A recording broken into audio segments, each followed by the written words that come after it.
Meaning of dilatation and curettage. Dilatation and curettage. Dilatation and curettage.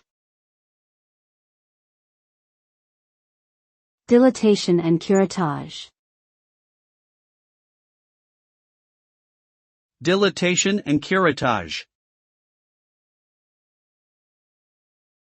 Dilatation and curettage, also known as DNC, is a medical procedure used to diagnose or treat certain conditions of the uterus, such as abnormal uterine bleeding, miscarriage, or incomplete abortion.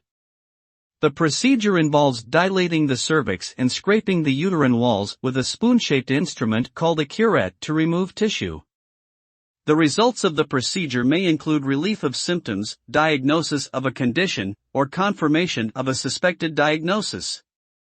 It is a commonly performed and generally safe procedure, but like any medical procedure, it carries some risks and complications.